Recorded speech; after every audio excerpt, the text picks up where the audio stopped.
Hi here from Moto Photo. Welcome back to the channel. Today I'm going to take out this Road King Special. I'm going to find out if this bike deserves a place in the Harley Davidson Grand American Tourer lineup. I'm going to put it through its paces and I'm going to tell you what my thoughts are on the bike. I'm considering buying a bike myself and I'd quite like a cruiser bike to add to the stable. So I want to see what this one's all about. I want to see if this is something you can live with every day and if you can actually go touring on this bike. So come on and join me for the ride and we'll see what we think of it.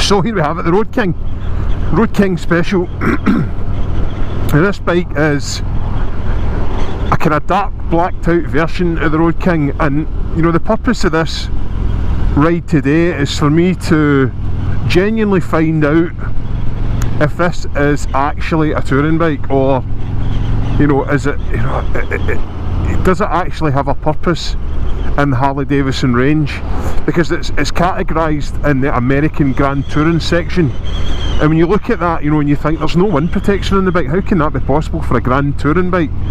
But there are options that you can get. You can get a screen on it and things like that. So I want to just, I'm taking it out, I've got the screen back at the house, so I'll get the screen on it and we'll get it for a wee run along the motorway, just to see, you know, what difference the screen makes. But I wanted to ride the bike in its natural form before I go putting the screen on it, just to see what it's like. Now, you know, anything up to 60 miles an hour, it's absolutely fine. I've been riding the bike for a few hours now, and you know, anything up to 60 is fine, but once you start creeping over 60, you know, 70, 80, you can really feel yourself getting pulled back in the seat.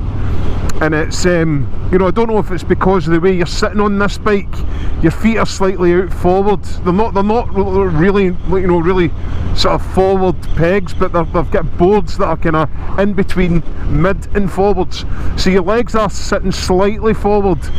So you don't have much, you know, you're not bracing yourself much, so the wind is hitting you square on the chest and it tends to pull you back, and I find as if I'm kind of hanging on with my fingertips here. But when we get back to the house, I'll stick the screen on it and I'll get a wee run and just see exactly what difference that makes. But you know, from a rider's point of view, it's super comfortable. The seat is really nice, really well padded, and I know this one, you Harley guys out there will correct me if I'm wrong, but I think that this seat is slightly different from the standard Road King, the non-special version. It's got a little bit less padding, but to be honest, it's absolutely fine. I've been sitting in the bike now for a couple of hours and I find it more than adequate for my big backside. I think, you know, this Road King Special appeals to me because I love the simpleness of the layout of the bike.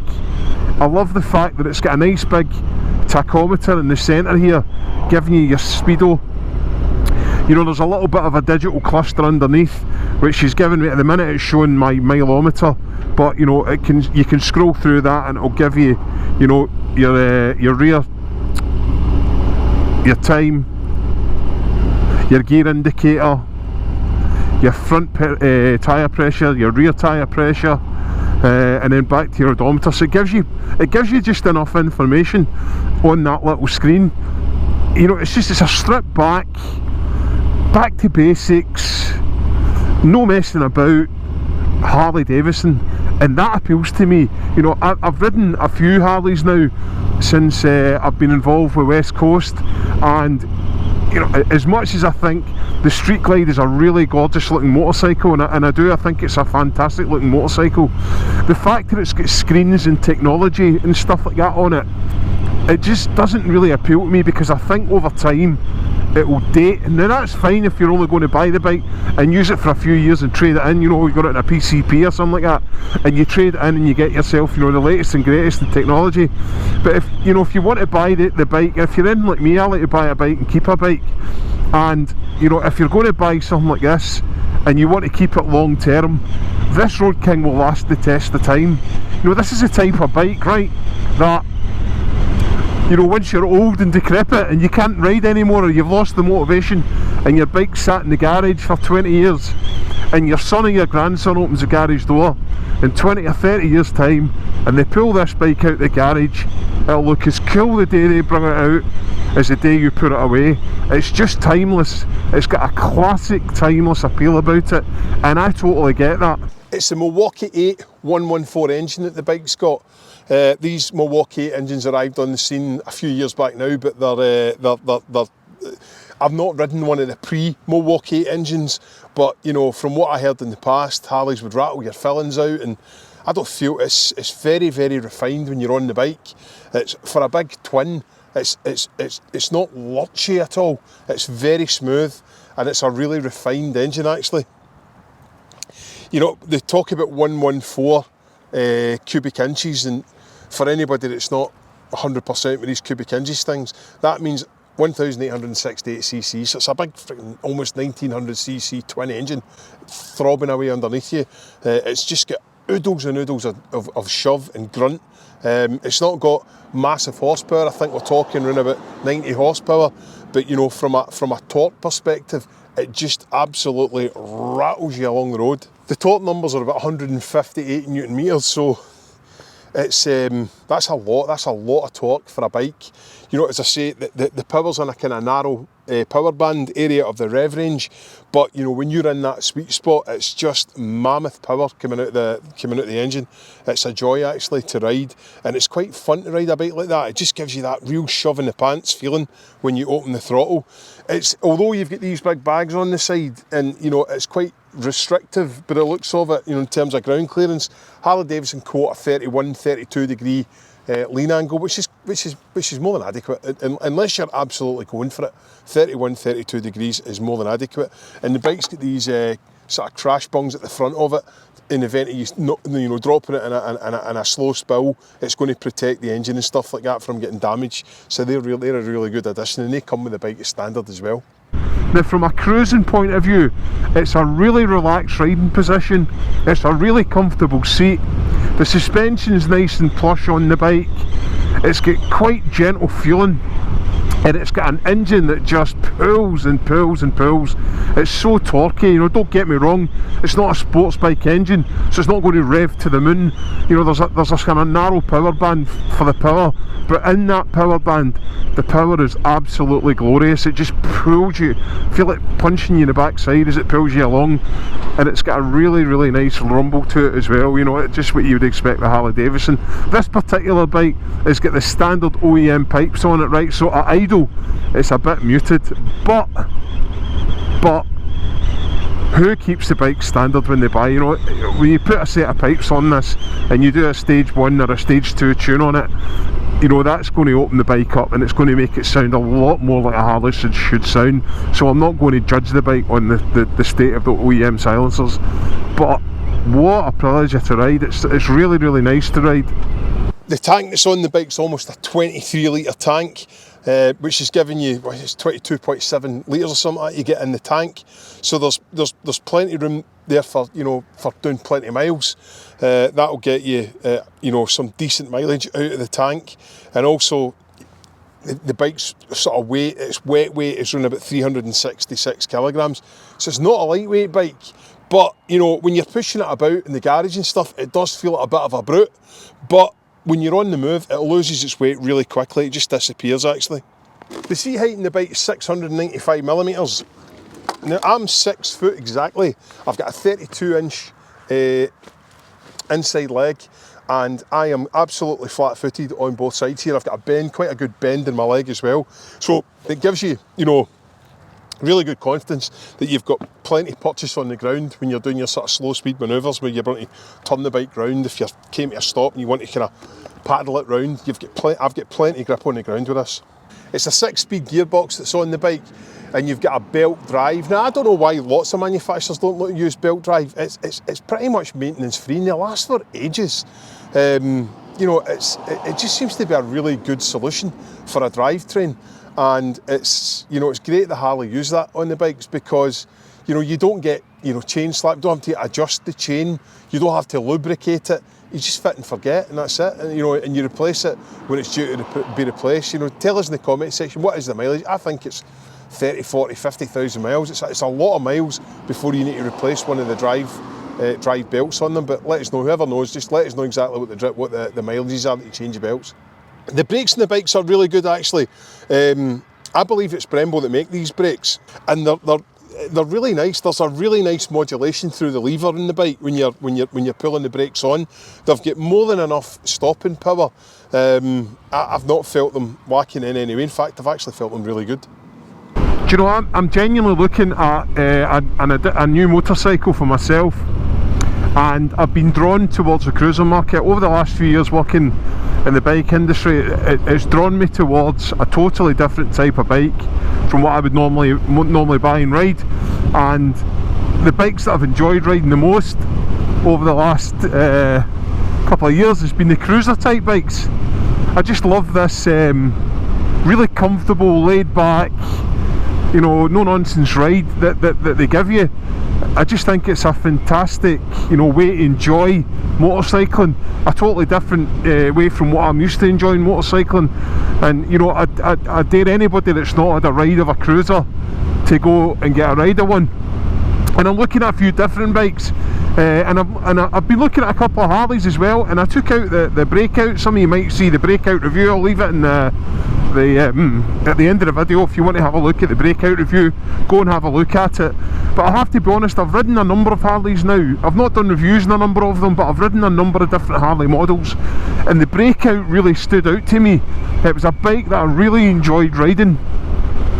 But when I asked myself, could I actually live with it as an everyday bike, as a touring bike or a cruising bike, I don't know. It's very limited in terms of, you know, practicality, what you can do with it.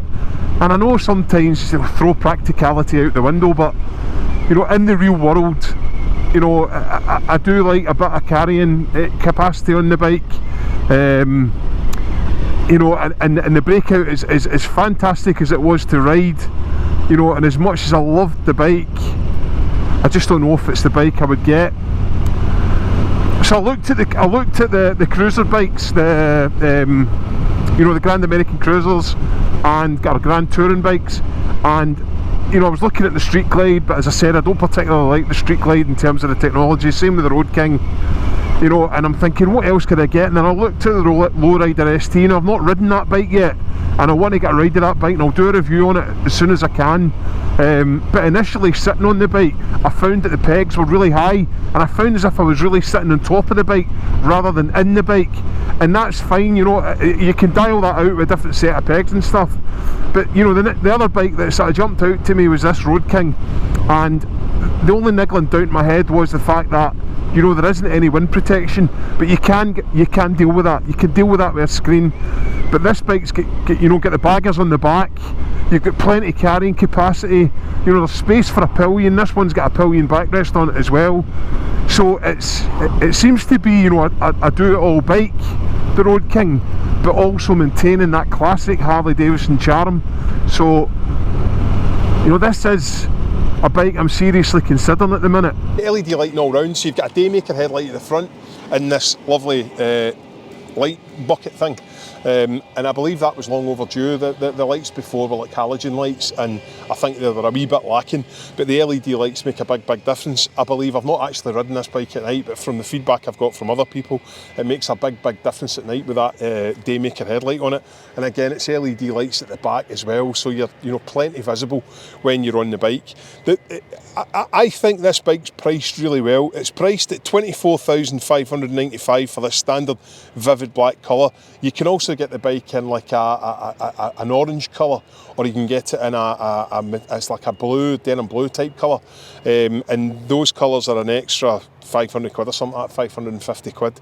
Not overly expensive for a different paint finish, but I actually prefer the vivid black. I think the vivid black looks fantastic on the bike with all the blacked out pieces that are on it as well. I just think it goes really well. But what a nice bike, man.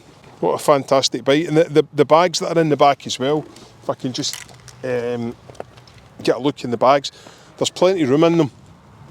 when you open them up, they're dead easy to access. It's just one little latch here, and you can get plenty of stuff in them. And then if you're going to be getting away and you need them secured, there's a little lock on the front. You just lock the panniers up so nobody can access them. This one's got the sissy bar added to it as well, so if you're carrying a passenger, it just gives you a wee bit of extra, security at the back. Just make sure you're not going to lose the passenger over the back. And this one's also got a little luggage rack fitted to it. So cracking package, as a touring package, I think it's really, really good.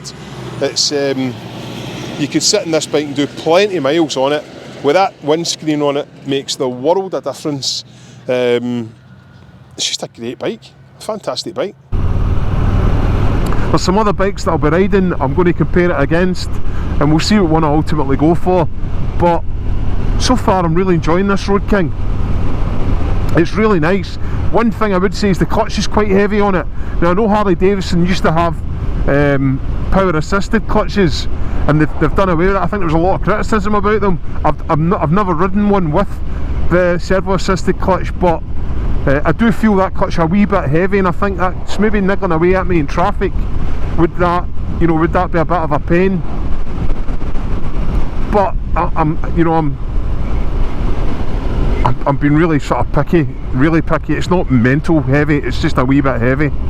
The one thing I've noticed on this, it's got a heel changer on it. Now, a heel changer might be a great thing. I've never used it, but what I can say is my feet are big feet, and I'm finding that it's fouling my heel all the time, so I would have to remove that heel changer and just use the toe shifter on it.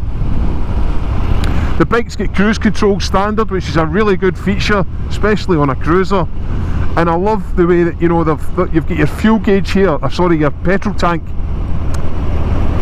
access to your petrol tank here, and you've got your fuel gauge built into this wee top part here in the caps. It's really, I love the clean look of it, and I love that you can see right to the front of the bike with this little ridge in the top of the headlamp. I just think it looks really classic looking, really nice. And that Harley Davidson engine, this is the 114 1868cc engine that's in this bike, and it's really lovely. It's so smooth. I was thinking about, will a twin be really lumpy? The first time I rode a Harley Davidson, and with this Milwaukee 8 platform they're using, the engine is so smooth. I don't find it lumpy at all. It's a little bit vibey when it's idling. You can see the bars shaking and stuff, but I think that adds to the character of the bike, adds to the whole experience of the bike. The mirrors aren't vibey at all. You can see perfectly well behind me. The left hand side one, I don't know what it is about this, always the left hand side of the mirror for me. I can see less than I can out the right. I must lean over to the left without even realising it. But what a dream to ride. It's an absolute dream. And with the bags at the side of the bike, I was worrying a little bit about the ground clearance, but the ground clearance is fine on it actually. I'm not, don't get me wrong, I'm not riding the bike like a sports bike through the corners, but I'm just riding at a normal pace. I'm not finding the bike's anywhere near bottoming out. It's lovely. It's really, really nice to ride. When I rode the Breakout, it had the 117 engine in it, and the 117 engine that had a Dawn Performance tune, so it's like a stage 2 that's been done to the bike, and it's also got a Dawn Performance sort of fuel map on it and tuned, and it was fast. I mean, it was fast. This isn't fast, it's really torquey, but from what I read and what I hear from the guys down at the shop in Harley, with a stage 2 tune on this bike, or with a performance cam in it, it makes a massive difference to the bike. So you can really get this one performing very close to what a 117 would perform. So, that's something that you could do later on. A lot of riding motorbikes is about, how a bike makes you feel. That's what a motorcycle's all about. My mum always used to say to me, 4 wheels move your body, but 2 wheels move your soul. So a bike should tap into your emotions, I think. Everyone's different, it's very subjective, but I think a bike should tap into your emotions. And my current bike's a BMW R1250 GS, and I bought that for practicality reasons, but it does not tap into my emotions whatsoever. And I'm looking for something that's going to, tug on my heartstrings a wee bit. And this is where, something like this type of bike is a bike that you could absolutely love. you know, and really enjoy the ownership experience of having a bike like this. It's it makes you feel special when you're riding it. It's got a certain aura about it, and I know that Harley Davidsons are not for everybody, but you know, give it, if you've never ridden one, give it a go, because I think, you know, if you ride it, just open your head a wee bit when you ride it.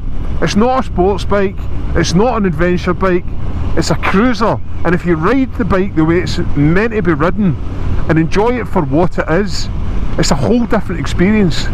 You'll love it to ride. It's brilliant, and it doesn't matter where you park this bike up, everyone wants to talk to you about it. Everyone wants to ask you, you know, my God, it just stands out. It really stands out, and it's because it is a special looking bike.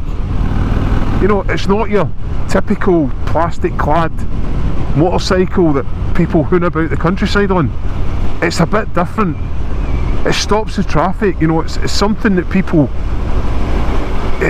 you know, you ask anybody that's not even into motorcycles if they know what Harley Davidson is, and everybody knows, you know, it's a, you know, it's such a recognisable brand of motorcycle, and for good reason.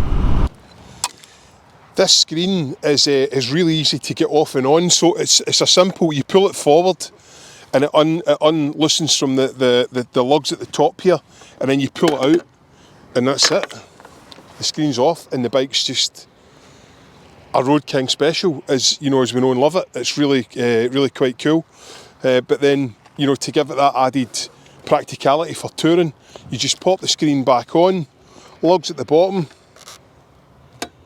fit into place. You need to give the screen a wee squeeze just to make sure they go secured in those rubber lugs at the top, and then pops back into place.